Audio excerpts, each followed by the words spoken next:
kita dan memperkokoh keimanan kita atas Allah, ilmunya Islam dan ilmunya Allah. Salawat serta salam mari kita panjatkan kehadirat junjungan kita Nabiullah Nabi Muhammad sallallahu alaihi wasallam, insan uswatun hasanah, sosok suri dan panutan umat yang kita harapkan syafaatnya nanti kepada sahabatnya, keluarganya, sahabatnya, tabi'in, tabi'in, dan mudah-mudahan kita semua yang mengharapkan syafaatnya di yaumul akhir nanti. Dan semoga Rasulullah berkenan untuk memberikan sedikit dari air telaga Kautsarnya kepada kita nantinya. Sahabat Pillah yang dirahmati Allah Subhanahu wa Ta'ala, hari ini kita akan melanjutkan kajian kita. Sebelumnya, izin saya menyampaikan beberapa informasi tentang ukhuwah pediatrik. Bagi sahabat yang ingin berkontribusi dalam dakwah, kajian ukhuwah pediatrik dapat disalurkan melalui rekening yang sudah tercantum di depan. Adapun rekaman kajian ukhuwah pediatrik dapat disimak kembali melalui YouTube channel, yaitu http://youtube.com/ukhuwah pediatrik yang besar. Info kajian dapat didapatkan melalui grup WhatsApp kajian, dan untuk grup yang kedua, kajian UP2, itu bisa jadi linknya. Pada saat hari tanggal 23 Januari, 21 Jumadil akhir terakhir, kita sempat bicara tentang larangan zolim, lalu kita lanjutkan, waktu itu dipandu oleh Dr. Murul Aishi, pada hari ini, lalu dilanjutkan dengan menghormati sesama muslim, pada saat tanggal 13 Februari kemarin oleh Dr. Satri Wibowo, spesialis konsultan. Dan alhamdulillah pembahasan hari ini kita perdalam kembali, yaitu bagian kedua dari menghormati sesama muslim, yang akan insya Allah akan dibawakan oleh gurunda kita, Ustadz Dr. Musyafa dari ini LCMA. Sebelum kita mulai, mohon izin mengingatkan kembali beberapa adab dalam kajian. Yang pertama adalah peserta wajib menuliskan nama agar mudah dikenali. Yang kedua, mohon untuk menonaktifkan mikrofon saat kajian. Yang ketiga, untuk peserta awat, mohon berkenan untuk mematikan kamera dan tampilan videonya. Untuk pertanyaan silakan dituliskan di kolom chat dan akan dibacakan insya Allah oleh moderator pada sesi diskusi. Mohon pertanyaan yang disampaikan tetapi terkait dengan tema kajian kita. Biasakan untuk menyimak, menulis, dan berusaha mengamalkan isi kajian. Untuk infak dan konfirmasi infak dapat dilakukan sesuai dengan nomor yang tertera di bawah, yaitu 081977102202. Tanpa berlama lagi, akan kami serahkan kepada Ustadz Musyafa. Ustadz, Assalamualaikum warahmatullahi wabarakatuh. Waalaikumsalam warahmatullahi wabarakatuh. Alhamdulillah. Sehat, Ustadz? Alhamdulillah bikhair. Mudah-mudahan antum juga sehat semuanya. Insya Allah, Ustadz. Ya, pada kali ini banyak yang kena sih, Ustadz. Guru saya, sahabat saya banyak yang kena. Mudah-mudahan Ustadz juga. Dan kebetulan beberapa asatidz kita juga sedang diuji. Mudah-mudahan Ustadz selalu dalam lindungan Allah dan rahmat berkah Allah. Amin. Untuk selanjutnya, tafadhol Ustadz, kami serahkan kepada Ustadz. Assalamualaikum warahmatullahi wabarakatuh. Waalaikumsalam. Bismillahirrahmanirrahim. Recording in progress. Assalamualaikum warahmatullahi wabarakatuh.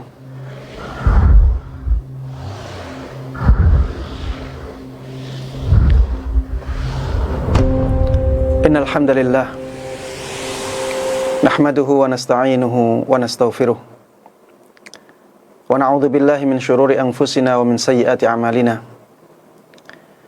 May yahdihillahu fala mudhillalah wa may yudlil fala hadiyalah. Wa asyhadu an la ilaha illallah wahdahu la syarikalah wa asyhadu anna Muhammadan abduhu wa rasuluh.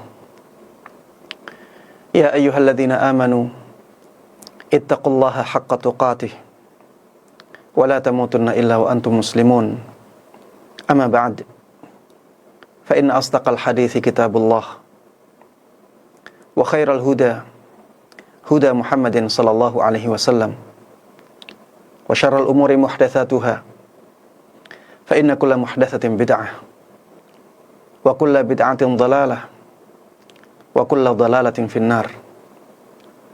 Jamaah sekalian, kaum muslimin dan kaum muslimat, ikhwati wa akhwati fillah, rahimani wa rahimakumullah. Alhamdulillah, segala puji hanya bagi Allah Subhanahu wa ta'ala dengan nikmat-nikmatnya yang tak terhingga yang terus Allah berikan kepada kita. Mudah-mudahan dengan kenikmatan tersebut kita menjadi hamba-hambanya yang benar-benar taat kepadanya. Mudah-mudahan dengan nikmat-nikmat tersebut kita bisa mewujudkan rasa syukur yang mendalam kepada Allah Subhanahu wa ta'ala, sehingga Allah Subhanahu wa ta'ala terus menjaga kenikmatan-kenikmatan tersebut dan memberikan tambahan kepada kita kenikmatan-kenikmatan yang lainnya. Tidak lupa salawat dan salam semoga selalu terlimpahkan dan tercurahkan kepada Nabi yang sangat kita cintai, Nabi Agung Muhammad sallallahu alaihi wasallam. Begitu pula kepada seluruh keluarga beliau, seluruh sahabat beliau, dan seluruh kaum muslimin yang mengikuti beliau dan para sahabatnya dengan baik hingga hari akhir nanti. Ikhwati wa akhwati fillah, saudara-saudariku kaum muslimin dan kaum muslimat, a'azzani Allah wa iyyakum. Semoga Allah Subhanahu wa taala memberikan kekuatan dan kemuliaannya kepada kita semuanya. Sebelum masuk ke pembahasan kita pada kesempatan kali ini, saya ingin mengajak jamaah sekalian untuk mendoakan teman-teman kita, mendoakan saudara-saudara kita sebagai bentuk kasih sayang kita kepada mereka. Mudah-mudahan mereka yang diuji dengan sakit, mudah-mudahan diberikan kesembuhan oleh Allah Subhanahu wa taala dengan kesembuhan yang segera dan kesembuhan yang sempurna. Syafahumullah syifaan ajilan syifaan la yughadiru saqama. Dan mudah-mudahan saudara-saudara kita yang diuji oleh Allah Subhanahu wa taala dengan kesulitan-kesulitan dalam hidupnya, mudah-mudahan mereka diberikan oleh Allah Subhanahu wa taala kemudahan. Mudah-mudahan Allah angkat kesulitan-kesulitan yang mereka hadapi dan mereka jalani. Dan mudah-mudahan mereka diberikan kesabaran, diberikan ketabahan, dan diberikan pahala yang agung karena musibah-musibah, karena ujian-ujian yang mereka hadapi. Amin amin ya rabbal alamin. Ikhwati wa akhwati fillah, rahimani wa rahimakumullah. Pembahasan yang akan kita bahas pada pertemuan kita kali ini masih tentang bab yang kemarin kita bahas. Imam Nawawi rahimahullahu ta'ala membawakan bab yang cukup panjang. Babu ta'zimi hurumatil muslimin wa bayani huquqihim wasyafaqati alaihim wa rahmatihim. Bab yang menjelaskan tentang menjaga kehormatan kaum muslimin. Bab yang menjelaskan tentang mengagungkan kehormatan kaum muslimin. Bahwa kaum muslimin harus kita agungkan, harus kita muliakan. Wa bayani huquqihim. Dalam bab ini juga akan dijelaskan tentang hak-hak kaum muslimin. Wasyafaqati alaihim wa rahmatihim. Dan penjelasan tentang anjuran untuk memberikan kasih sayang kepada mereka. Jamaah sekalian rahimani wa rahimakumullah, dalam bab ini Imam Nawawi rahimahullahu ta'ala membawakan banyak sekali dalil yang menjelaskan hal ini. Di pertemuan yang sebelumnya kita sudah membahas banyak dalil. Dan pada pertemuan kali ini kita akan meneruskan pembahasan tentang dalil-dalil tersebut. Dan di dalam hadis-hadis yang akan kita bahas pada kesempatan kali ini, Imam Nawawi rahimahullahu ta'ala membawakan hadis-hadis yang menjelaskan tentang hak-hak kaum muslimin dan hadis-hadis yang menjelaskan tentang anjuran untuk memberikan kasih sayang kepada mereka. Ya. Ini hadis-hadis yang akan kita bahas pada kesempatan kali ini berkisar tentang ini. Anjuran untuk memberikan kasih sayang kepada kaum muslimin dan penjelasan tentang hak-hak mereka yang harus kita tunaikan atau paling tidak dianjurkan untuk kita tunaikan kepada mereka. Hadis yang pertama jemaah sekalian rahimani rahimakumullah adalah hadis yang diriwayatkan dari sahabat yang mulia Abu Hurairah radhiyallahu taala anhu, bahwa Rasulullah sallallahu alaihi wasallam pernah bersabda, "Idza shalla ahadukum linnas." Apabila salah seorang dari kalian salat bersama para jamaah, maksudnya menjadi imam mereka, falyukhaffif, maka hendaklah dia meringankan salatnya. Perintah untuk meringankan salat ini sangat erat hubungannya dengan memberikan kasih sayang kepada kaum muslimin. Jangan memberatkan mereka, tapi ringankan salat tersebut agar itu meringankan kaum muslimin. Kenapa demikian? Alasannya disebutkan oleh Rasulullah sallallahu alaihi wasallam di sabda beliau setelahnya, fa inna fihi mudda'if, karena ada di antara mereka orang yang lemah, wassaqim, ada orang yang sakit dari mereka, wal kabir, ada orang yang lanjut usia. Mereka harus diperhatikan. Kalau sholat jangan terlalu lama, ya. Kalau kita sholat bersama kaum muslimin, kita menjadi imamnya, maka jangan sampai kita terlalu lama. Karena kita harus memperhatikan orang-orang yang lemah. Lemah dari sisi fisiknya. Ada orang yang lemah karena sedang sakit. Ada orang yang lemah karena usianya yang lanjut. Kalau sholat kita terlalu lama, maka akan memberatkan mereka. Wa idza shalla ahadukum li nafsihi falyutawwil ma syaa. Apabila salah seorang dari kalian sholat sendirian, maka silahkan dia memanjangkan sholatnya sesuai dengan yang dia kehendaki. Apabila sholat sendirian, silahkan memanjangkan sholat sesuka hati, karena itu tidak berhubungan dengan orang lain. Jamaah sekalian rahimani wa rahimakumullah, di dalam riwayat yang lain disebutkan ada tambahan wadal hajah. Maksudnya Rasulullah sallallahu alaihi wasallam menyebutkan di antara orang-orang yang butuh untuk diringankan sholatnya adalah orang yang punya hajat. Mungkin dia ingin segera menyelesaikan sholatnya karena dia harus melakukan keperluan dia. Dia harus menyelesaikan keperluan yang belum selesai sebelum sholat. Orang yang seperti ini juga butuh untuk diringankan sholatnya. Jamaah sekalian rahimani wa rahimakumullah, hadis ini jelas memberikan anjuran kepada kita untuk meringankan sholat ketika menjadi imam.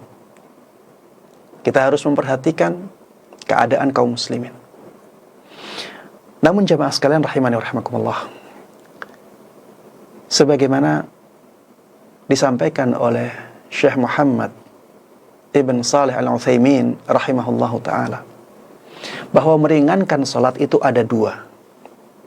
Beliau mengatakan meringankan sholat itu ada dua. Meringankan sholat yang pertama adalah meringankan sholat yang terus menerus. Meringankan sholat yang terus menerus. Meringankan sholat yang kedua adalah meringankan sholat yang insidental. Meringankan sholat yang karena keadaan tertentu. Yang pertama, meringankan sholat yang terus menerus, ini adalah meringankan sholat yang sesuai dengan tuntunan Rasulullah Sallallahu Alaihi Wasallam. Rasulullah Sallallahu Alaihi Wasallam dahulu ketika sholat selalu ringan, tapi bukan berarti terlalu cepat. bukan berarti terlalu pendek. Makanya beliau sholatnya ringan, tapi tidak terlalu ringan. Beliau ketika sholat subuh di hari Jum'ah, apa yang beliau baca? Beliau membaca surat As-Sajdah di rakaat pertamanya. Dan itu dianggap ringan, padahal surat As-Sajdah itu 3 halaman. Di rakaat yang kedua, apa yang beliau baca biasanya? Beliau sering membaca surat Al-Insan. Dan surat Al-Insan itu hampir 2 halaman di rakaat kedua. Ya, dibaca secara sempurna. Dan ini dianggap sebagai rakaat yang ringan oleh beliau dan para sahabatnya.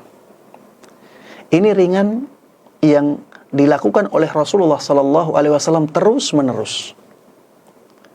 Bukan ringan sesuai dengan selera kita, tapi ringan sesuai dengan tuntunan Rasulullah SAW. Ketika sholatnya,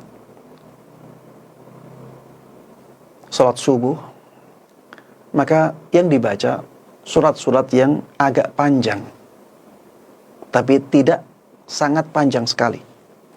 Ya, ketika sholatnya sholat Isya, yang dibaca surat yang lebih pendek. Ketika sholatnya sholat zuhur, sholat asar, lebih pendek lagi. Ya, lebih pendek dari sholat subuhnya. Ketika sholat maghrib, biasanya beliau membaca surat yang agak panjang, tapi lebih pendek dari sholat subuhnya juga. Yang paling panjang biasanya sholat subuh.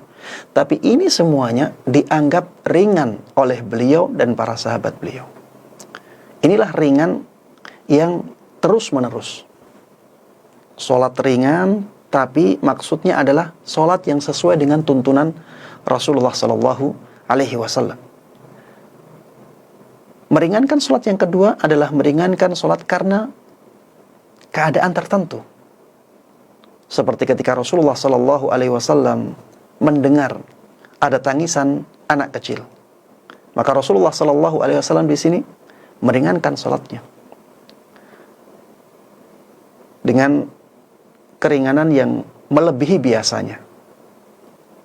Benar-benar beliau memandekkan bacaan suratnya yang beliau baca setelah Al-Fatihah. Dan ini beliau lakukan ketika ada keadaan-keadaan tertentu, tidak terus-menerus. Makanya jamaah sekalian rahimani rahimakumullah, jangan sampai kita menjadikan hadis ini sebagai sandaran bahwa kalau kita sholat menjadi imam itu harus membaca surat-surat pendek terus-menerus. Tidak demikian jamaah sekalian rahimani rahimakumullah. Kita harus memahami hadis secara proporsional. Kita harus memahami hadis ini dengan mengompromikannya dengan hadis-hadis yang lain. Rasulullah SAW disebutkan dalam hadis yang lain ketika sholat subuh, biasanya beliau membaca sampai 100 ayat. Dan itu dianggap ringan oleh Rasulullah SAW dan para sahabatnya. Makanya jangan sampai kita menjadikan hadis ini sebagai alasan kita untuk terlalu memendekkan sholat ketika kita menjadi imam kaum muslimin. Jemaah sekalian rahimani wa rahmakumullah, hadis yang berikutnya diriwayatkan dari sahabat atau ibunda kita Aisyah radhiyallahu taala anha. Beliau mengatakan, "In kana Rasulullah sallallahu alaihi wasallam la yad'u al-'amal wa huwa yuhibbu an ya'mala bih khasyata ay ya'mala bihi an-nas fayufrada 'alaihim." Hadis ini menjelaskan kepada kita betapa besarnya kasih sayang Rasulullah sallallahu alaihi wasallam kepada kaum muslimin, dan beliau adalah suri tauladan kita yang paling baik. Maka harusnya kita juga demikian. Harusnya kita memberikan kasih sayang kita kepada kaum muslimin. dengan kasih sayang yang besar. Ibunda kita Aisyah radhiyallahu taala anha di dalam hadis ini mengatakan, sungguh dahulu Rasulullah sallallahu alaihi wasallam benar-benar meninggalkan suatu amalan, padahal beliau sebenarnya sangat senang melakukan amalan tersebut. Alasannya apa? Beliau khawatir nantinya kaum muslimin melakukan amalan tersebut dan akhirnya diwajibkan atas kaum muslimin. Karena beliau khawatir amalan tersebut yang beliau cintai itu diwajibkan kepada kaum muslimin, akhirnya beliau tinggalkan agar tidak memberatkan kaum muslimin. Inilah sisi rahmat yang ada pada hadis ini. Inilah sisi rahmat yang dicontohkan oleh Nabi kita Muhammad sallallahu alaihi wasallam dalam hadis ini. Beliau kadang-kadang sangat ingin melakukan suatu amal ketaatan, tapi akhirnya beliau tidak lakukan. Kenapa?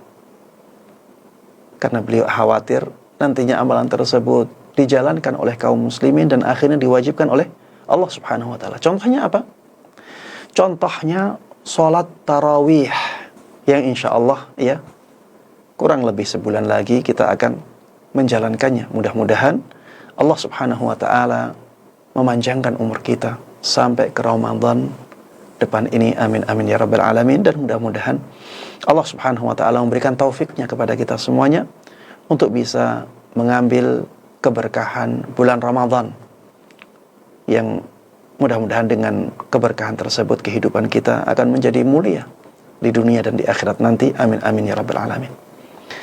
Dahulu Rasulullah sallallahu alaihi wasallam pernah sholat malam di malam bulan Ramadan. Beliau sholat malam dan biasanya beliau sholatnya 11 rakaat. Beliau tidak mengajak kaum muslimin untuk sholat malam, tapi beliau sholat malam sendiri.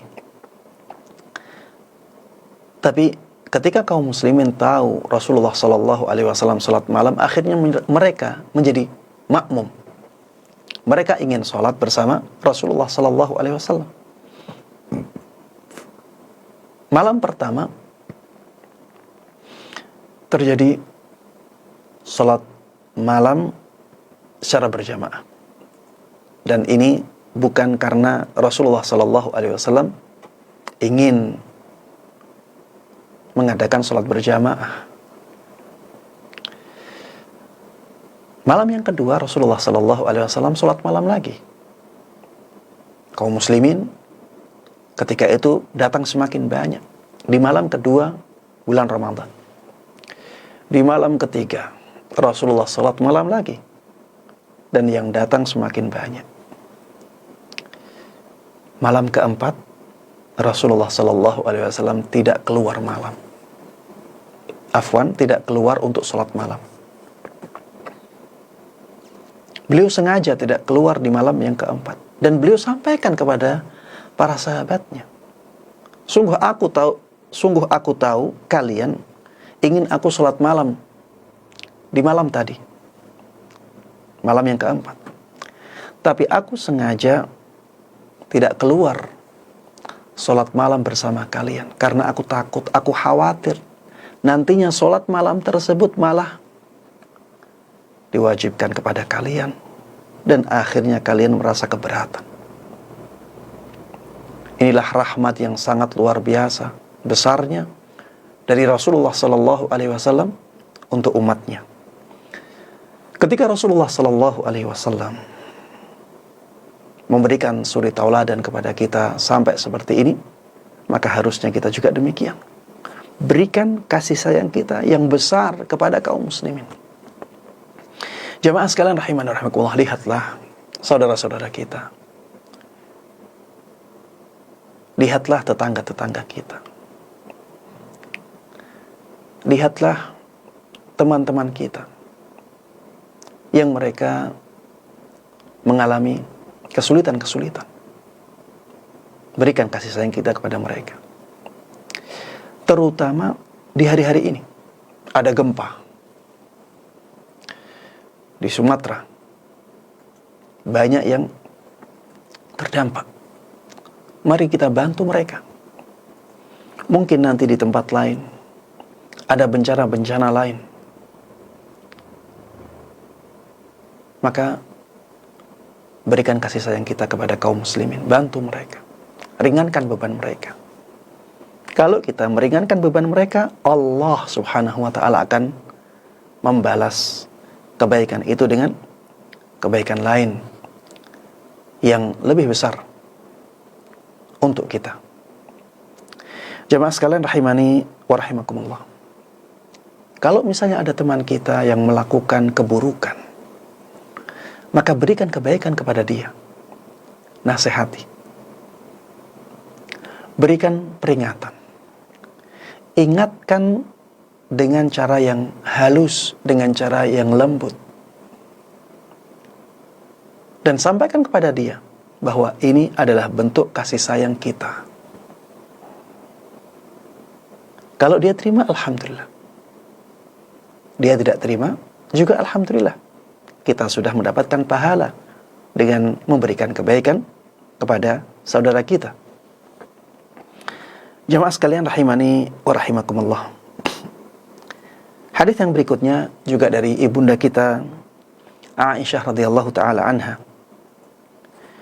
Beliau mengatakan, nahahum an-nabiyyu sallallahu alaihi wasallam 'anil wisali rahmatan lahum. Nabi Muhammad sallallahu alaihi wasallam telah melarang para sahabatnya untuk berpuasa wisal. Berpuasa wisal maksudnya adalah menyambung puasa 2 hari atau lebih tanpa berbuka. Itulah puasa wisal. Ya, menyambung puasa 2 hari atau lebih tanpa berbuka sama sekali, tanpa makan sama sekali. Rasulullah sallallahu alaihi wasallam melarang para sahabat beliau untuk melakukan puasa wisal ini. Kenapa? Rahmatan lahum, sebagai bentuk kasih sayang beliau kepada mereka. Maka akhirnya para sahabat mengatakan, innaka tuwasil. Wahai Rasulullah sallallahu alaihi wasallam, kenapa engkau berpuasa wisal? Sedangkan engkau melarang kami berpuasa wisal. Apa jawab Rasulullah sallallahu alaihi wasallam? Beliau mengatakan, inni lastu kahayatikum. Inni abitu yut'imuni rabbi wa yasqini. Aku tidak seperti kalian. Keadaanku tidak seperti keadaan kalian. Aku kalau malam, aku dikasih makan oleh Rabbku. Aku juga dikasih minum oleh Rabbku. Kalau malam hari, aku dikasih makan, dikasih minum oleh Rabbku. Jamaah sekalian rahimani wa rahimakumullah, yang dimaksud dengan sabda Rasulullah sallallahu alaihi wasallam bahwa beliau kalau malam hari dikasih makan dan minum oleh Allah Subhanahu wa taala, maksudnya adalah Allah menjadikan beliau orang yang kuat untuk menahan lapar dan menahan dahaga karena apa? Ketaatan beliau. Karena setiap malam Rasulullah sallallahu alaihi wasallam selalu salat malam. Dan itu menjadi kewajiban beliau. Dan ketaatan itulah yang menguatkan beliau. Seakan-akan dengan salat itu beliau makan dan minum. Ini yang disampaikan oleh banyak ulama. Ya. Ini yang disampaikan oleh banyak ulama. Syekh Muhammad ibn Shalih Al-Utsaimin rahimahullah ta'ala juga menyampaikan ini. Dan beliau menguatkan pendapat ini. Bahwa yang dimaksud dengan bahwa Allah Subhanahu wa ta'ala memberikan makan dan minum kepada Rasulullah sallallahu alaihi wasallam di malam hari adalah bahwa Allah menjadikan beliau menjadi semakin kuat dengan ketaatan beliau di malam hari, dengan sholat-sholat beliau. Karena orang yang sangat cinta kepada sesuatu, maka kecintaan dia kepada sesuatu itu melupakan dia, bahkan dari makan dan minumnya. Ada orang yang suka game. Dan jangan sampai kita suka game ya. Jangan sampai. Karena itu banyak membuang waktu kita. Itu banyak menyanyiakan waktu kita. Ada orang yang suka game sampai lupa makan dan minum. Kenapa? Karena saking cintanya dia kepada game itu, melupakan orang. Makanya ada yang sampai mati karena main game. Ada yang sampai pingsan karena main game. Bahkan tidur pun bisa lupa dia.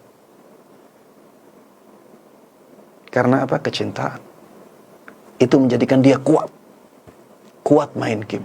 Karena saking cintanya dia. Orang yang taat kepada Allah Subhanahu wa ta'ala ketika derajatnya sangat tinggi, kecintaan dia kepada Allah Subhanahu wa ta'ala ketika derajatnya menjadi sangat tinggi, maka itu juga akan melupakan orang tersebut dari makan dan minum.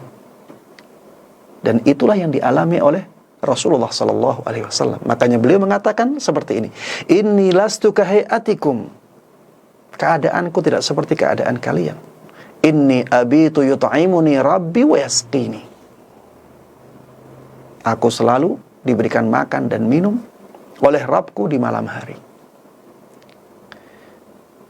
Jamaah sekalian rahimani rahimakumullah, pelajaran yang penting yang berkaitan dengan bab ini adalah bahwa Rasulullah sallallahu alaihi wasallam melarang umatnya untuk berpuasa wisal sebagai bentuk rahmat beliau kepada umat beliau.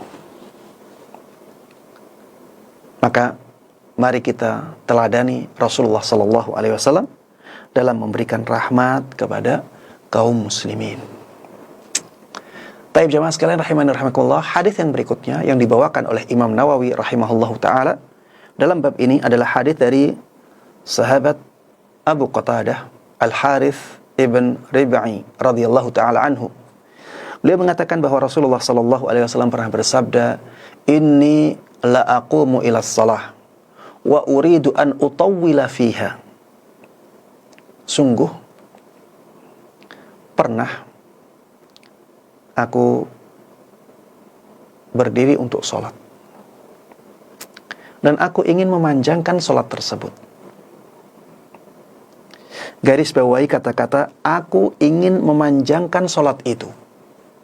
Yang dimaksud dengan memanjangkan di sini adalah panjang tapi masih ringan. Panjang tapi masih ringan. Inilah yang tadi kita singgung, bahwa di sana ada memanjangkan sholat yang terus menerus, ada memanjangkan sholat yang karena meringankan sholat yang terus menerus, ada meringankan sholat yang karena keadaan tertentu. Dan yang dimaksud dengan wa uridu an utawwila fiya dalam hadis ini, bahwa aku ingin memanjangkan sholat tersebut adalah panjang yang masih ringan, ya, panjang yang dianggap masih ringan oleh Rasulullah Sallallahu Alaihi Wasallam dan para sahabatnya. Ya seperti tadi misalnya dalam satu rakaat membaca 3 halaman, dalam satu rakaat membaca 2 halaman. Ya, ini panjang tapi masih dianggap ringan oleh Rasulullah Sallallahu Alaihi Wasallam dan para sahabatnya. Beliau mengatakan, sungguh pernah aku ingin memanjangkan sholatku. Fa'asma'u buka as-sabi. Tapi kemudian aku mendengar tangisan anak kecil. Fa'atajawwaza fi salati karahiyata an asyukka ala ummihi. Tapi akhirnya aku meringankan sholatku. Karena aku tidak ingin memberatkan ibunya. Karena aku tidak ingin memberatkan ibunya anak itu. Coba lihat betapa besarnya rahmat Rasulullah sallallahu alaihi wasallam, kasih sayang Rasulullah sallallahu alaihi wasallam kepada umatnya. Dan ini termasuk di antara contoh kadang-kadang Rasulullah sallallahu alaihi wasallam ingin sekali melakukan suatu kebaikan, tapi karena sesuatu hal, karena tidak ingin memberatkan kaum muslimin, akhirnya beliau tinggalkan. Di sini beliau ingin memanjangkan sholat, suatu kebaikan, tapi akhirnya beliau tinggalkan. Kenapa? Karena ada tangisan anak kecil. Beliau tidak ingin hati ibunya menjadi berat karena terus mendengar tangisan anak kecil di dalam sholatnya. Akhirnya beliau ringankan sholat. Jamaah sekalian rahimani wa rahimakumullah, hadis ini juga memberikan pelajaran yang sangat berharga kepada kita, bahwa sebagai seorang imam kita harus peduli kepada keadaan jamaah kita, walaupun kita sudah di tengah-tengah sholat. Sebagai seorang imam, jangan tutup telinga ketika ada suatu kejadian di tengah-tengah jamaah. Kita harus peka. Kita harus punya tenggang rasa. Bukan berarti kita tidak khusyuk, tidak. Tapi kita tetap fokus dengan sholat kita. Tapi apabila ada kejadian terjadi di belakang kita, maka kita harus sesuaikan sholat kita dengan keadaan itu. Apabila keadaan menuntut kita untuk meringankan sholat kita, maka ringankan. Kalau misalnya kita sedang sholat, ketika itu kita sedang menunggu tamu istimewa. Kita sedang sholat, masih di awal-awal rakaat. Ternyata tamu itu datang. Di tengah-tengah kita sholat. Kemudian ada orang yang ngasih tahu kita, jamaah tamunya sudah datang. Maka ada baiknya kita meringankan sholat. Kenapa? Karena kalau sholat tidak diringankan, khawatirnya jamaah-jamaah tadi yang mungkin mereka punya tanggung jawab untuk mempersiapkan sesuatu untuk tamu tersebut, akhirnya fokusnya menjadi buyar, kekhusyuannya menjadi hilang. Maka lebih baik diringankan sholatnya. Misalnya ada orang yang sedang sholat bersama jamaah, tiba-tiba lampu mati. Lampu mati di tengah-tengah sholat. Maka sebaiknya dalam keadaan seperti ini, imam peka. Harusnya dia meringankan sholatnya. Karena matinya lampu itu akan mengganggu konsentrasi, mengganggu kekhusyuan para jamaah. Ya, intinya poin ini harus kita perhatikan. Coba lihat Rasulullah SAW, beliau tidak menutup telinga beliau. Beliau peduli, beliau peka ketika ada anak menangis. Tapi itu tidak menghilangkan kekhusyuan Rasulullah SAW dalam salat beliau. Baik, hadis yang berikutnya dari sahabat Jundub ibn Abdullah radhiyallahu taala anhu. Beliau mengatakan bahwa Rasulullah SAW pernah bersabda, "Man shalla salat as-subh fahuwa fi dhimmatillah." Barang siapa yang salat subuh, maka dia dalam jaminan keamanan Allah Subhanahu wa ta'ala. Barang siapa yang melakukan salat subuh, maka dia dalam jaminan keamanan Allah Subhanahu wa ta'ala. Allah memberikan keamanan kepada dia. Fala yatlubannakumullahu min dhimmatihi bisyai'. Maka jangan sampai Allah Subhanahu wa ta'ala menuntut kalian karena jaminan keamanan itu. Jangan sampai kita mencelakai orang yang sudah sholat subuh. Karena Allah menjamin keamanannya. Jangan kita ganggu, jangan kita lukai, jangan kita zalimi. Karena dia adalah orang yang dijamin keamanannya oleh Allah Subhanahu wa ta'ala. Kalau ada seseorang yang mengganggu dia, melukai dia, ada orang yang ingin mencelakai dia, dan akhirnya dia lakukan, maka orang ini telah melanggar jaminan keamanan Allah Subhanahu wa ta'ala. Dan ini sangat membahayakan bagi dia. Allah Subhanahu wa ta'ala akan menuntut dia. Coba lihat di sini bagaimana Rasulullah sallallahu alaihi wasallam menjelaskannya kepada kita semuanya. Beliau mengatakan fa innahu man yatlubhu min dhimmatihi bi syai' yudrikhu thumma yakubbuhu ala wajhihi fin nari jahannam. Karena barang siapa yang Allah Subhanahu wa ta'ala menuntut dia karena dia melanggar jaminan keamanan dari Allah Subhanahu wa ta'ala untuk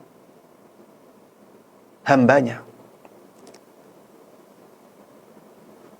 maka Allah Subhanahu wa ta'ala akan sangat mudah mendapatkannya. Ya, ketika ada orang melanggar jaminan keamanan dari Allah Subhanahu wa ta'ala,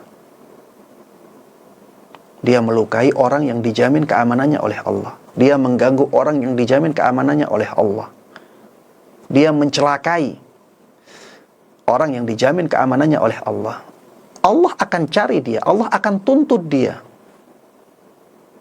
Dan kalau Allah Subhanahu wa ta'ala menuntut dia, Allah akan dapatkan dia. Kemudian nantinya dia akan diseret. Dia akan diseret dalam keadaan wajah di bawah. Kemana? Ke neraka jahannam. Na'udzubillahi min dzalik. Hadis ini jamaah sekalian rahimani wa rahimakumullah memberikan ancaman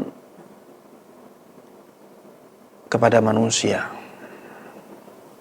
dari mencelakai seorang muslim yang kuat imannya. Orang yang salat subuh bukan orang sembarangan. Ya. Orang yang menjalankan salat subuh bukan orang yang sembarangan.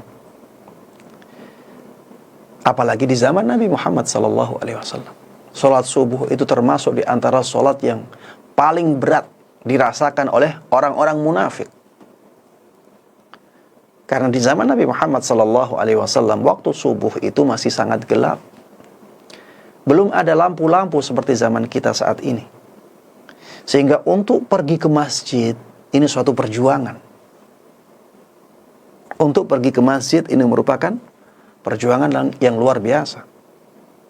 Makanya Rasulullah sallallahu alaihi wasallam menyampaikan kepada kita bahwa orang yang sholat berjamaah di waktu subuh itu mereka mendapatkan jaminan keamanan dari Allah Subhanahu wa ta'ala, dan mereka harus dijaga.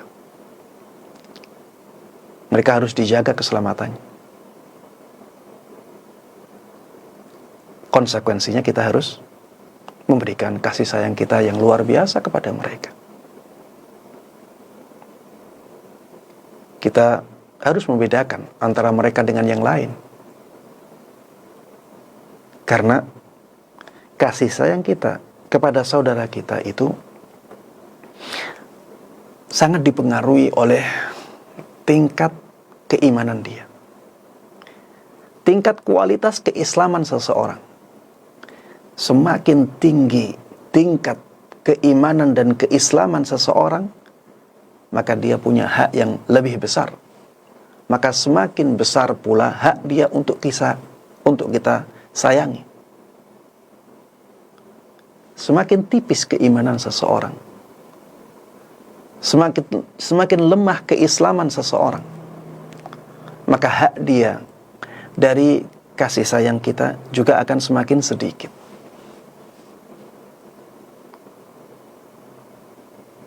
Makanya para ulama menjelaskan ya bahwa kebencian dan kecintaan kita kepada seorang muslim itu bisa berkumpul pada orang tertentu. Kalau ada seorang muslim, saudara kita, ahli maksiat, kita disyariatkan untuk membenci dia. Membenci dia, iya. Tapi kita juga disyariatkan untuk mencintai dia. Berkumpul pada satu orang. Membenci dia sesuai kadar kemaksiatan dia. Mencintai dia sesuai dengan kadar keimanan dan keislaman dia. Dua-duanya disyariatkan. Ini benci karena Allah dan cinta karena Allah yang berkumpul pada satu orang. Sebagian ulama mengumpamakan hal ini seperti orang yang sedang sakit. Orang yang sedang sakit dan dia harus meminum obat yang banyak dan pahit semuanya. Dia itu membenci obat itu dan menyukai obat itu. Berkumpul pada satu benda. Berkumpul pada obat. Kebencian dia dan kecintaan dia. Dia benci kepada obat tersebut karena apa? Rasanya pahit. Dan sulit untuk menelan. Tapi dia cinta kepada obat itu karena apa? Karena obat itu bisa menjadi sebab dia sembuh. Kecintaan dan kebencian kita kepada seorang muslim juga demikian. Kita bisa jadi benci kepada seorang muslim karena dia ahli maksiat. Tapi kita tetap cinta kepada dia karena dia seorang muslim. Dia masih saudara kita. Makanya kecintaan kita, kasih sayang kita kepada seseorang bisa bertingkat-tingkat derajatnya. Semakin tinggi derajat seseorang di sisi Allah Subhanahu wa ta'ala, maka hak dia untuk kita sayangi, untuk kita cintai semakin besar. Semakin rendah derajat seseorang di sisi Allah Subhanahu wa ta'ala, maka semakin kecil pula hak dia dari kasih sayang kita. Jemaah sekalian rahimani wa rahimakumullah. Hadis yang berikutnya ini menjelaskan tentang hak seorang muslim yang harus kita perhatikan. Dari sahabat Ibnu Umar radhiyallahu taala anhuma, bahwa Rasulullah sallallahu alaihi wasallam dahulu pernah bersabda, "Al-muslimu akhul muslim." Seorang muslim itu saudara bagi muslim yang lainnya. Konsekuensinya apa? La yadhlimuhu.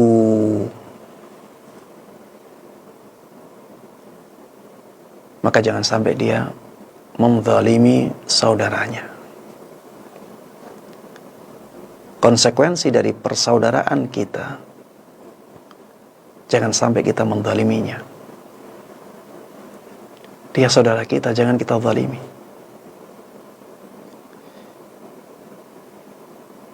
Jangan sampai kita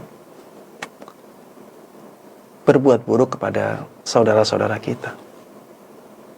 Cintailah mereka sebagaimana kita mencintai diri kita. Lakukan kebaikan untuk mereka sebagaimana kita ingin melakukan kebaikan untuk diri kita. La yadhlimuhu. Jangan sampai seorang muslim menzalimi muslim yang lainnya. Jamaah sekalian rahimani wa rahimakumullah. Di kajian-kajian yang sebelumnya saya sering menyampaikan bahwa persaudaraan karena agama, karena akidah, itu lebih kuat. Lebih kuat daripada persaudaraan karena nasab. Maka konsekuensi dari persaudaraan karena agama, karena akidah harusnya lebih kuat daripada konsekuensi persaudaraan karena nasab. Kalau kita melihat seorang muslim,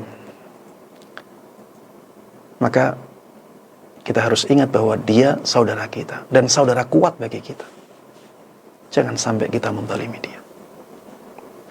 Wala yuslimuhu, dan jangan sampai dia menyerahkan kepada musuhnya.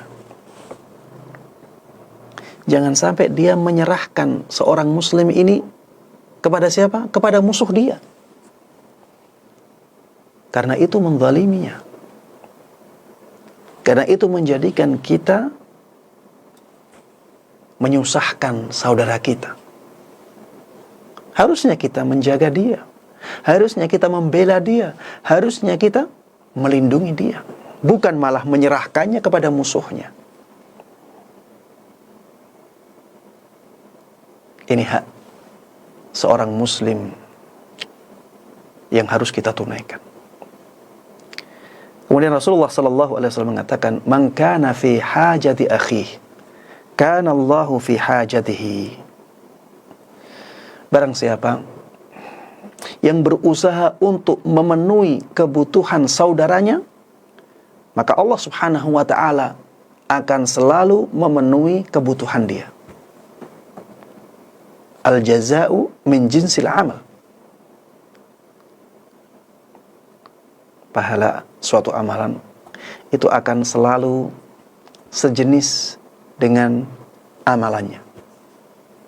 Ya, pahala suatu amalan itu akan selalu sejenis dengan amalannya. Ketika kita selalu atau ketika kita memenuhi kebutuhan saudara kita, Allah akan memenuhi kebutuhan kita. Dan tentunya bantuan yang diberikan oleh Allah Subhanahu wa ta'ala kepada kita akan jauh lebih baik daripada bantuan yang kita berikan kepada saudara kita. Allah itu Maha Syakur. Allah Subhanahu wa ta'ala itu sangat besar rasa terima kasihnya kepada hambanya. Sedikit perbuatan kebaikan kita lakukan kepada seseorang, Allah akan balas dengan kebaikan yang luar biasa. Bayangkan ya, kita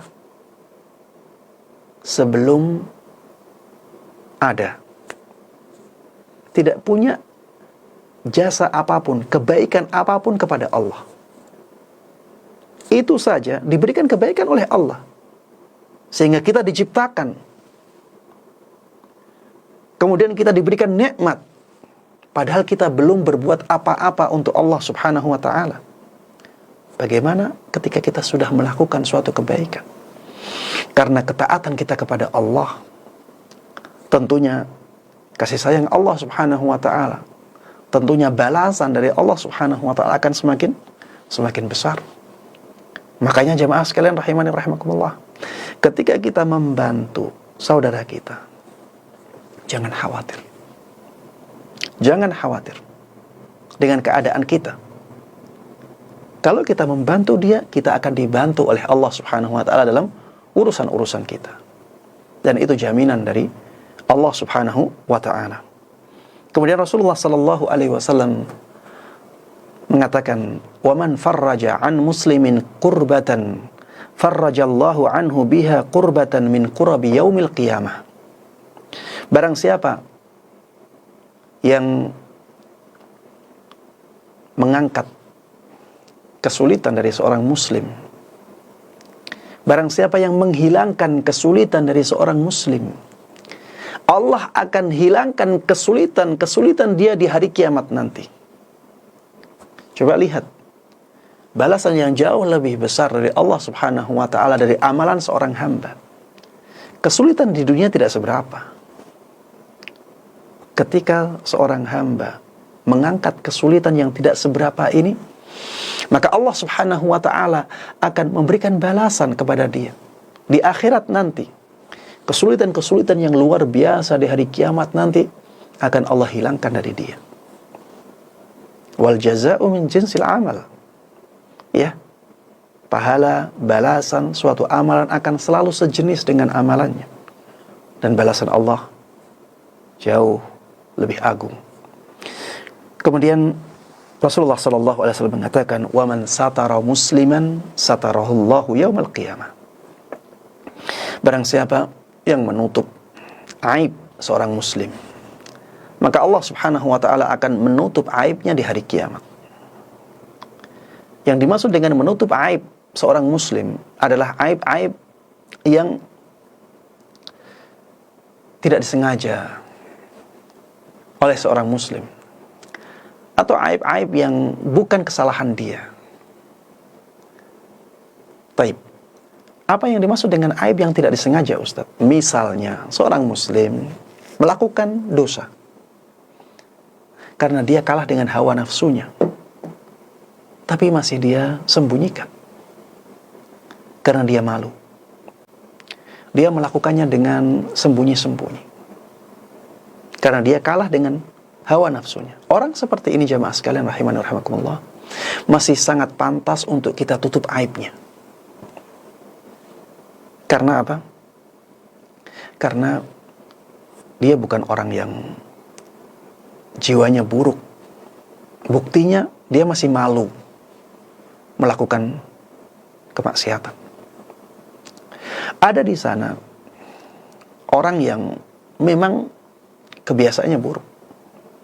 Kalau kita tutupi, malah akan membinasakan dia. Orang-orang yang seperti ini jangan ditutup aibnya. Dia sengaja tidak ada iktikad baik untuk menyudahi keburukannya. Apalagi dia melakukan keburukan dengan terang-terangan. Ya, orang-orang yang seperti ini tidak pantas ditutup aibnya. Tapi orang yang kadang-kadang melakukan kemaksiatan karena kalah dengan hawa nafsunya, tapi dia baik lagi. Dia melakukan kemaksiatan tersebut masih dengan sembunyi-sembunyi. Orang yang seperti ini, kalau kita tahu aibnya, jangan dibuka. Kalau kita ingin memberikan nasihat, berikan nasihat secara empat mata, dengan halus. Berikan nasihat sebaik mungkin. Begitu pula dengan aib-aib yang bukan kesalahan dia. Misalnya, ya, ada orang punya cacat di tubuhnya dan dia selalu ingin tutupi cacat itu. Kita tahu cacatnya. Jangan sampai kita sebarkan cacatnya kepada orang lain. Ya, ini termasuk di antara amalan menutup aib seorang muslim yang pahalanya sangat besar. Di hari kiamat nanti kita akan tahu betapa banyak aib kita di hadapan Allah Subhanahu wa ta'ala. Kalau aib tersebut dibuka oleh Allah Subhanahu wa ta'ala, kita akan sangat malu sekali. Jemaah sekalian rahimani wa rahimakumullah, kita tahu keadaan diri kita masing-masing. Kita tahu betapa banyaknya keburukan pada diri kita. Tidak usah kita umbar, kita tahu sendiri. Maka berusahalah untuk menutup aib-aib seorang muslim, sehingga nantinya Allah Subhanahu wa ta'ala akan menutup aib kita di hari kiamat. Jemaah sekalian rahimani wa rahimakumullah, menutup aib seorang muslim adalah kewajiban kita. Dan menutup aib seorang muslim adalah bentuk kasih sayang kita kepada saudara kita. Jemaah sekalian rahimani wa rahimakumullah, ini yang bisa ana sampaikan dalam kesempatan kali ini. Ya, mohon maaf untuk kajian yang berikutnya, ternyata masih banyak hadis-hadis yang lain, dan insya Allah kita akan teruskan untuk membahas hadis-hadis yang berikutnya di pertemuan kita yang akan datang. Mudah-mudahan yang kita bahas bersama pada majelis ini bermanfaat bagi kita semuanya. Mudah-mudahan Allah berkahi ilmu kita, dan mudah-mudahan Allah Subhanahu wa taala memberikan taufiknya kepada kita semuanya untuk bisa mengamalkan dan menyebarkan ilmu agama yang sampai kepada kita dengan baik dan mudah. Amin amin ya rabbal alamin. Wa sallallahu wasallam wa baraka ala nabiyina Muhammadin wa ala alihi wa sahbihi wa man tabi'ahum bi ihsanin ila yaumiddin. Walhamdulillahi rabbil alamin. Alhamdulillah.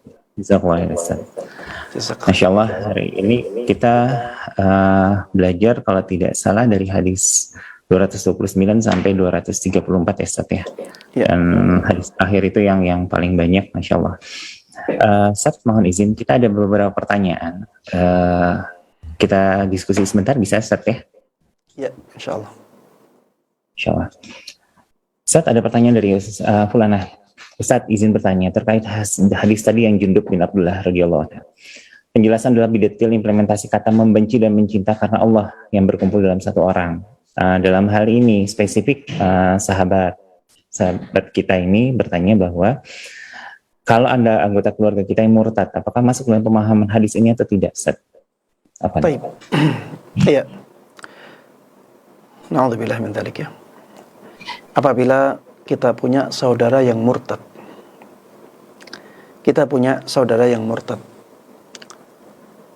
maka sebenarnya ya tidak masuk dalam hadis yang sedang kita bahas. Karena hadis yang sedang kita bahas adalah kecintaan dan kebencian kepada saudara kita sesama muslim. Itu yang menjadi objek pembahasan hadis Jundub ibn Abdullah. Bukan Jundub ibn Abdullah ya. Siapa tadi?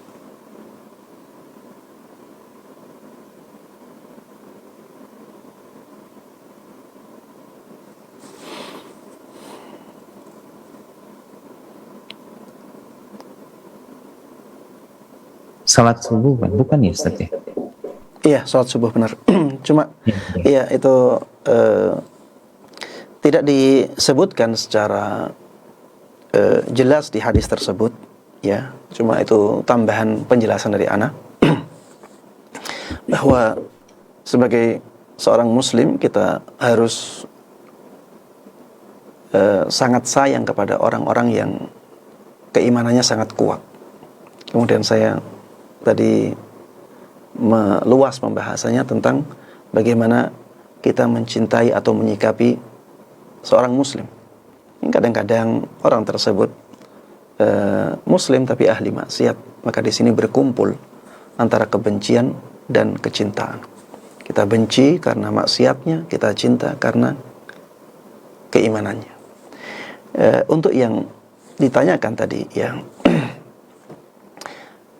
tidak masuk dalam pembahasan masalah itu, tapi bisa kita masukkan ke pembahasan lain, bahwa sebagai saudara satu nasab,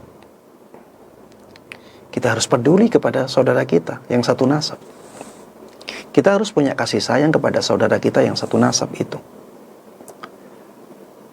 Dan karena dia seorang yang murtad, maka bentuk kasih sayang kita adalah berusaha untuk mendakwahi dia, berusaha untuk mengingatkan dia, ingatkan dia tentang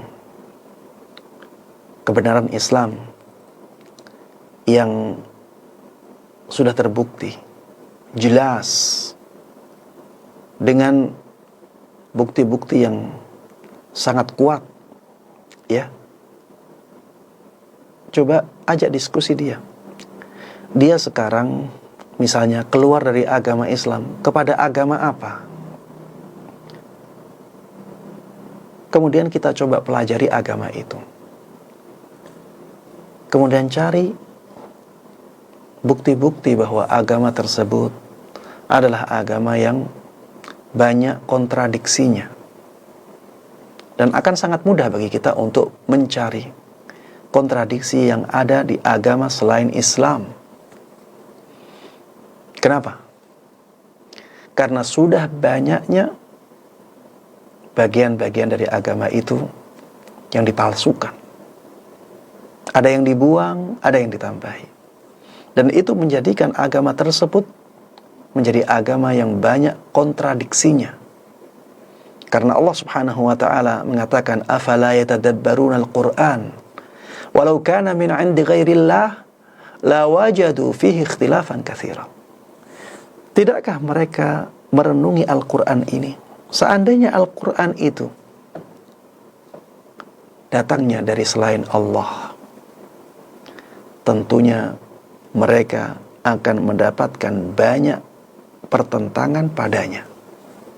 Ini menunjukkan bahwa setiap sesuatu yang dari selain Allah akan banyak pertentangan padanya. Agama lain selain Islam yang dibawa oleh Nabi kita Muhammad sallallahu alaihi wasallam sudah banyak dipalsukan, atau bahkan memang dari awal ya bukan agama yang Allah turunkan.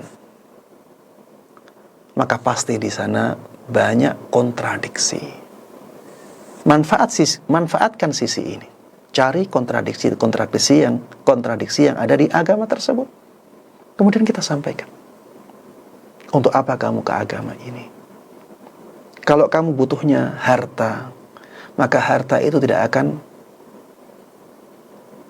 berubah. Jatah rizki kita tidak akan berubah. Di agama manapun, jatah rizki kita seperti itu. Kalau yang kita cari adalah akhirat, maka ya agama yang diakui oleh Allah Subhanahu wa taala kebenarannya setelah Nabi Muhammad sallallahu alaihi wasallam diutus, hanya ajaran yang dibawa oleh Nabi kita Muhammad sallallahu alaihi wasallam, yaitu Islam. Ya. Dan hanya Islam inilah yang bisa membuktikan kebenarannya secara sempurna. Adapun agama lain tidak demikian. Intinya ya sampaikan kepada dia tentang hal itu. Dan itu bentuk kasih sayang kita kepada saudara kita yang masih ada hubungan nasabnya. Walaupun dia bukan saudara kita dari sisi akidah ya, dari sisi nasab, dari sisi akidah dan dari sisi agama ya. Demikian wallahu a'lam. Ya, jazakallahu khairan Ustaz. Jadi dalam pemahamannya sebenarnya hadisnya tidak termasuk dalam kajian pemahaman ini ya Ustaz ya. Tapi kita masih bisa masukkan dalam upaya kita untuk dalam yang mazhab yang sama dan berusaha terhadap kasus itu ya. Mudah-mudahan kita doakan sama-sama sahabat kita yang qadarullah keluarganya berpaling bisa kembali ke akidah yang lurus ya Ustaz ya. Untuk pertanyaan berikutnya dari sahabat kita ada Ahi Ahmad Fitri mau bertanya langsung, silakan Ahi.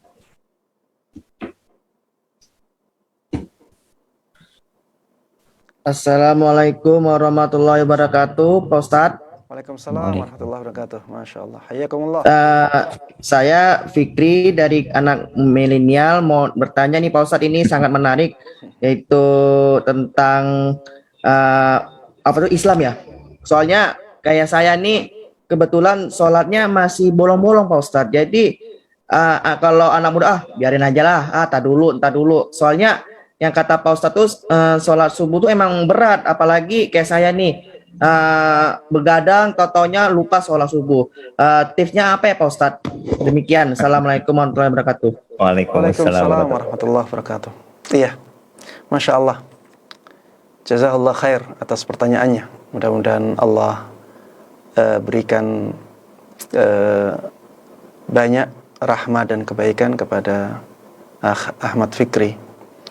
Dan mudah-mudahan Allah semakin menguatkan keimanan saudara kita Ahmad Fikri, amin amin ya rabbal alamin, dan juga para jamaah yang lainnya. Taib, yang ditanya tentang bagaimana agar kita lebih semangat dalam menjalankan sholat ya. Memang darah muda ya itu selalu atau banyak condongnya ke hal-hal yang kurang baik, karena hawa nafsunya masih lebih kuat biasanya daripada akal, pikiran, atau kebijaksanaan. Karena kekuatan dia masih sangat kuat.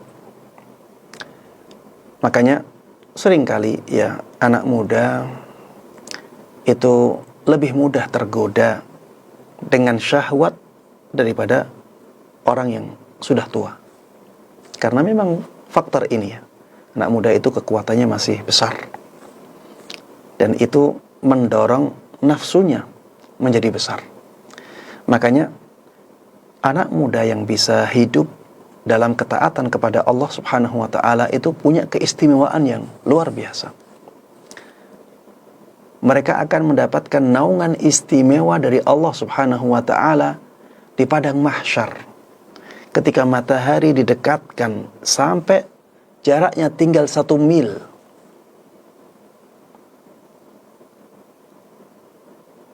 Di antara orang yang mendapatkan naungan istimewa tersebut, sebagaimana beliau sebutkan dalam suatu hadis, warajulun wasyabun nasha'a fi ibadatillah, seorang pemuda yang dia bisa hidup dalam ketaatan kepada Allah. Pemuda tapi dia bisa mengekang hawa nafsunya. Dia bisa mengontrol hawa nafsunya. Ini sesuatu yang luar biasa.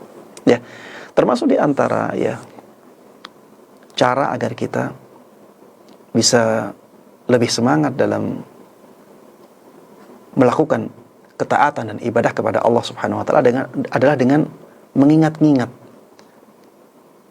pahala apa yang kita dapatkan ketika melakukan ketaatan. Seorang pemuda agar semangat untuk melakukan ketaatan, ingatlah hadis ini bahwa saya yang masih muda ini, kalau bisa menjaga kehidupan tetap baik, tetap dalam ketaatan kepada Allah Subhanahu wa taala, maka saya akan diistimewakan oleh Allah dengan naungan istimewa itu.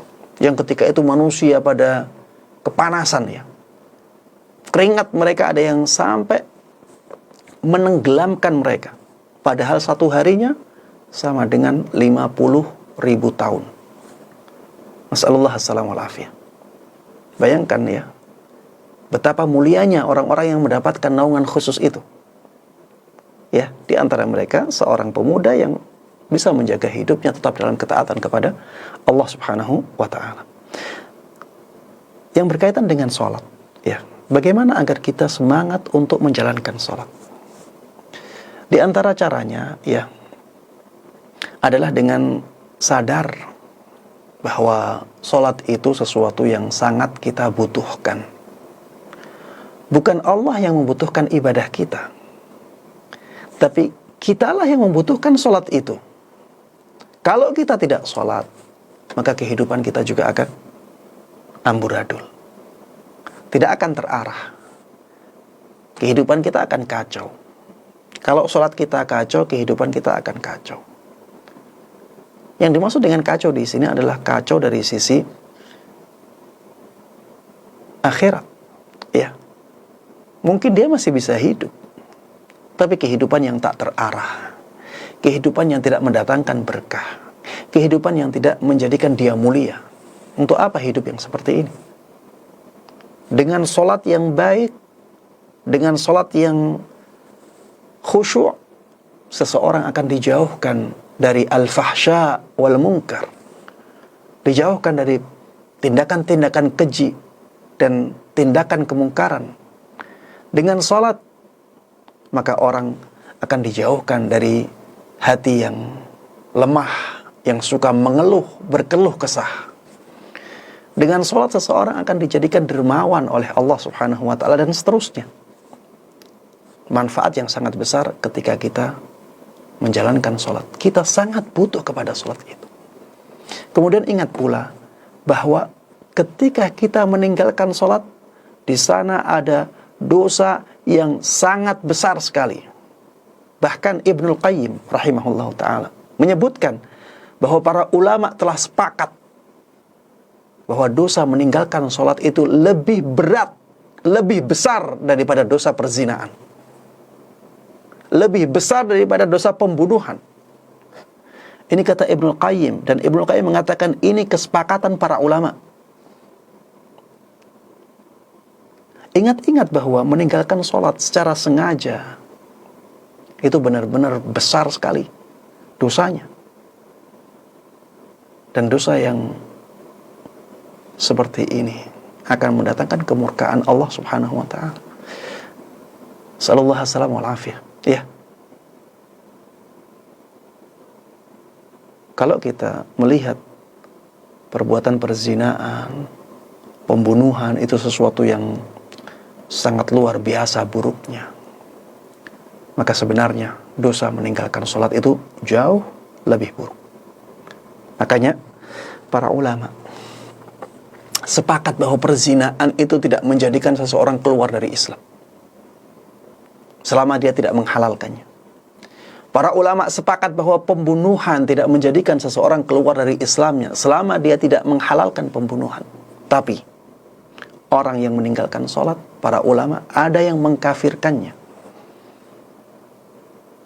Para ulama berselisih apakah orang yang meninggalkan sholat itu kafir ataukah masih muslim.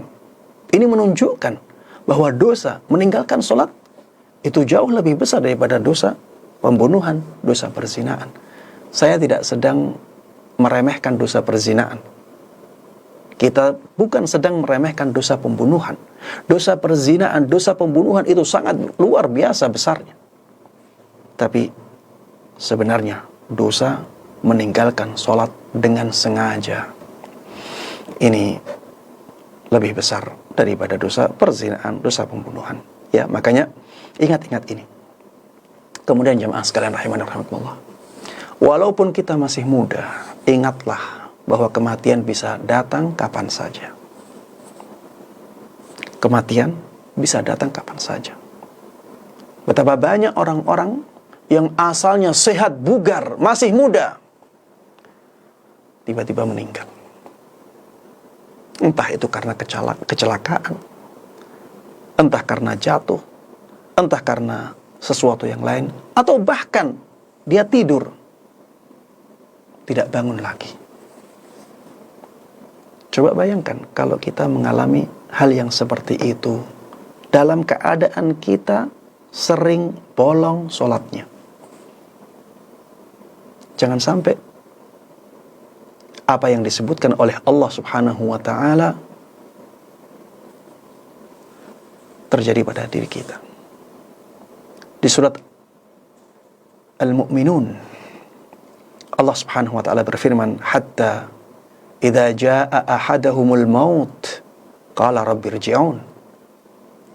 Sampai ketika kematian mendatangi salah seorang dari mereka, orang tersebut mengatakan, wahai Rabbku, kembalikan aku.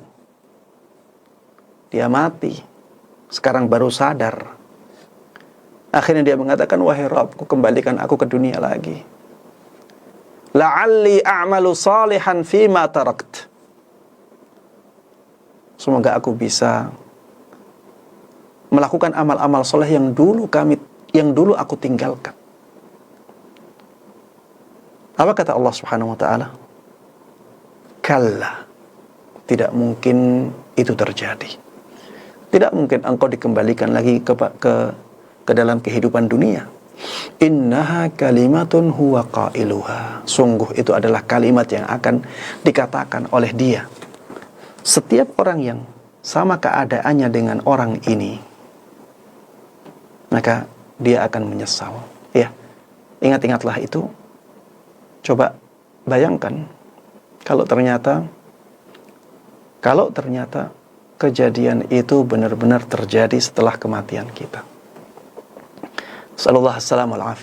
Ya, jangan sampai penyesalan kita baru datang ketika kita sudah mati, sudah hilang kesempatan untuk memperbaiki kehidupan ini. Ya, demikian. Wallahu ta'ala a'lam. Mudah-mudahan bermanfaat dan mudah-mudahan bisa memberikan semangat ya untuk introspeksi dan memperbaiki kehidupan. Amin amin ya rabbal alamin. Barakallahu fikum. Ya. Jazakallah khair, Ustaz. Ya, Akhi Fikri, mudah-mudahan bisa menjawab dan mudah-mudahan bersama kita juga sama-sama sedang memperbaiki diri, hijrah dari kebiasaan kita yang sebelumnya, hijrah dari kemaksiatan untuk menjadi umat yang lebih baik. Kita doakan sama-sama mudah-mudahan Akhi Fikri termasuk kita semua bisa istiqomah dalam minimal dalam sholat ya, Ustaz. Amin. Ustadz Afwan, masih ada banyak banget pertanyaan dan yang disortir untuk sesuai tema juga masih ada kemungkinan Ustadz 2. Sampai jam berapa nih Ustadz? Masih boleh bertanya? Satu lagi aja. Afwan, kalau gitu satu, saya langsung topik yang jadi satu semua ya Ustadz ya. Ya. Dari ada beberapa sahabat kita ini terkait dengan aib Ustadz. Jadi dari Ukhti Utami bertanya, penjelasan aib yang bisa dibuka seperti apa? Seperti halnya pertanyaan dari sahabat kita Ummu H. Pada tahap apa kita boleh membuka aib saudara atau memberitahukan jika dianggap membahayakan saudara yang lain, dan enggan dengan memberitahukan aibnya dapat menyelamatkan diri dari keburukan yang lain. Dan terakhir dari sahabat kita Opi, bagaimana sikap kita terhadap atasan yang suka membuka aib? Jadi pertanyaannya yang pertama, aib yang apa yang bisa dibuka? Yang kedua, tahap apa kita boleh buka aib? Dan yang ketiga, bagaimana sikap kita kepada sahabat yang ternyata lebih suka buka aib? Apa? Baik. Iya, aib yang bisa kita buka aib apa saja, atau pada keadaan apa kita boleh membuka aib orang lain. Ya, memang kalau kita kembalikan ke dalil umum, ya, kita pada asalnya tidak boleh membuka aib saudara kita. Kemudian di sana ada dalil-dalil yang mengecualikan, ya, mengecualikan keadaan-keadaan tertentu dari keumuman itu. Ya, seperti misalnya aib yang kalau kita tutup maka akan membahayakan saudara-saudara kita yang lain. Seperti contohnya, ya, aib orang yang kalau ngutang dia malas menutup hutangnya. Ya, malas melunasi hutangnya. Aib ini, ya, kalau kita tutup terus, maka di sana akan banyak korban.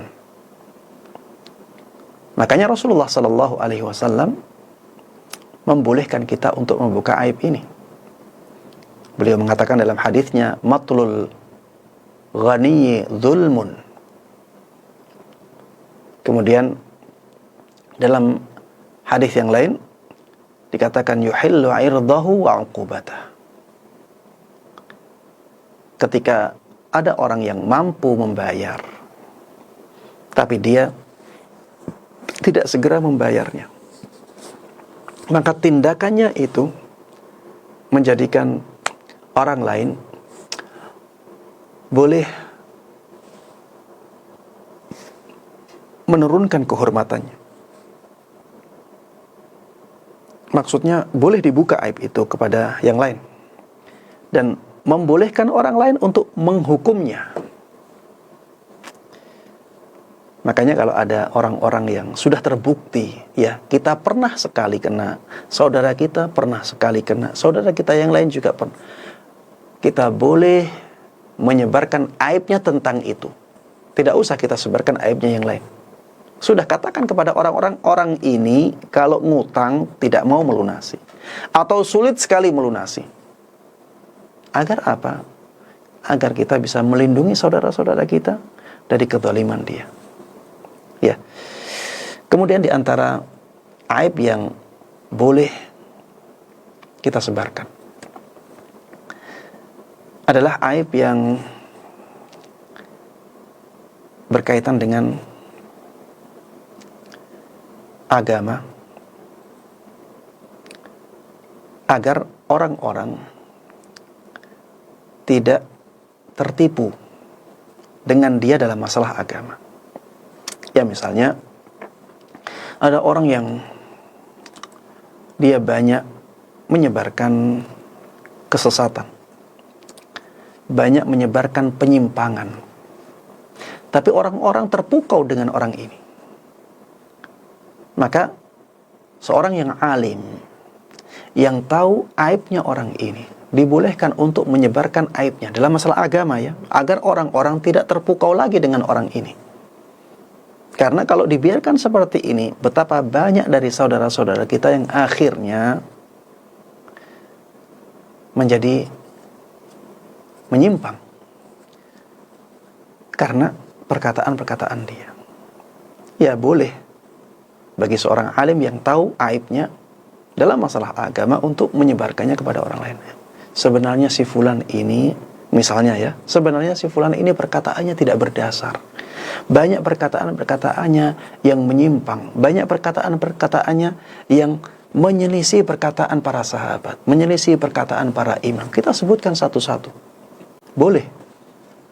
Tapi jamaah sekalian rahimani rahimakumullah, yang melakukan ini seorang yang alim, yang dia bisa mempertanggungjawabkan apa yang dia ucapkan, dan perkataan tersebut bisa menjadi pelindung ya atau penjaga kaum muslimin dari kesesatan orang ini. Ya, ini termasuk di antara tahdzir yang dibolehkan di dalam Islam. Ya. Kemudian termasuk yang dibolehkan ya, membuka aib fisik atau aib sifat bagi orang yang ditanya tentang pernikahan.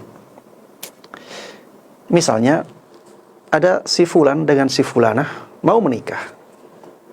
Si fulan tidak begitu tahu tentang sifat si fulanah atau aib yang ada di si fulanah ini. Akhirnya dia tanya kepada orang yang dekat dengan si fulanah, bagaimana dengan si fulanah ini? Aku ingin menikahinya. Apakah ada sifat-sifat buruk yang harus aku ketahui?